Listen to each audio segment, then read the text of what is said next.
Bon, écoutez, d'abord impressionné par la qualité de l'accueil, la chaleur avec laquelle j'ai été accueilli par les autorités communales et les autorités éducatives nationales dans cette commune de Ratoma. C'est le lieu pour moi de les remercier. Ensuite, impressionné par la discipline des élèves qui nous ont accueillis ce matin au lancement de cette première épreuve de rédaction que ces élèves vont affronter dans le cadre du BEPC 2017. Impressionné ensuite par le taux de scolarisation des jeunes filles que j'ai eu à constater. Étant moi-même issu du secteur éducatif, je sais que notre pays a engagé une bataille tout azimut depuis de longues années pour que ce taux de scolarisation de la jeune fille soit rehaussé.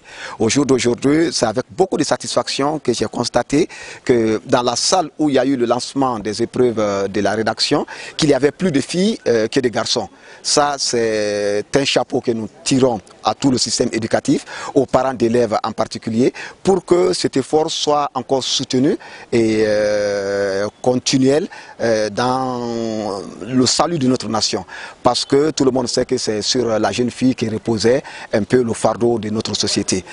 Enfin, et pour terminer, j'ai été impressionné aussi par le sérieux qui frisait un peu la hantise et qui frisait un peu la stupeur même affichée par les élèves. Donc nous leur avons conseillé d'être décontractés, d'être détendus, de faire face avec beaucoup de sérénité à ces exercices. C'est vrai que le brevet constitue une guerre, c'est le couronnement d'une guerre. C'est après avoir gagné plusieurs batailles qu'on se retrouve en 10e année pour mener enfin une guerre finale contre l'analphabétisme, contre l'illettrisme, afin d'accéder à un niveau supérieur de l'enseignement préuniversitaire qui est le lycée. Mais cela ne signifie pas manque de sérénité, ça ne signifie pas manque de confiance en soi-même.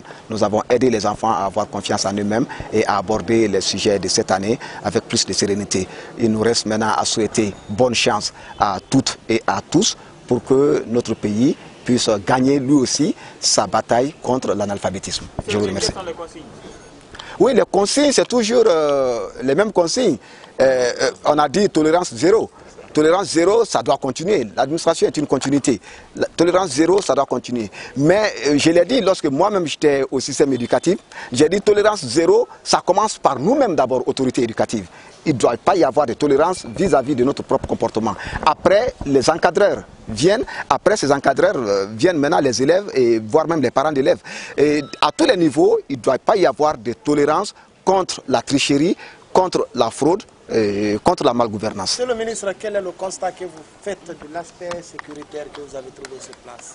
Bon, écoutez, je n'ai pas eu tout le temps, tout le loisir d'observer l'aspect sécuritaire, mais je sais que, vu la sérénité qui règne déjà dans cette cour, vu le sérieux, je ne vois aucun élève dehors, je vois que tous les enseignants, en fait, tous les surveillants sont dans les salles, je vois que les encadreurs s'affairent à distribuer les épreuves dans un certain sérieux. Je crois que franchement, la sérénité y est cette année, la sécurité aussi y est pour que nous puissions avoir des examens acceptables, digestes et surtout des examens salutaires pour l'avenir de nos enfants. Merci, monsieur. Bon, vous avez la visite de son excellence, monsieur le ministre du Sport, de la Culture et du patrimoine historique. Son excellence, monsieur Cheikh Amari. Vous avez entendu parler de lui? Il n'y a pas de sportif ici, il n'y a pas de chanteur ici, il n'y a pas d'écrivain ici. Vous ne faites pas de poésie? Alors là.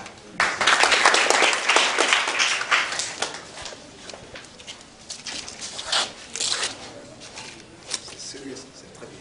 Ok, donc bon courage à vous, bonne chance. On ne va pas abuser de votre temps. Voilà. Mais j'ai senti encore ici que vous êtes très crispés. De grâce, détendez-vous. Hein? Tous ceux qui sont là vous veulent du bien. Tous ceux qui sont là, si vous nous demandez à chacun, y compris monsieur le DCE, nous souhaiterons que cette salle fasse 100% d'accord.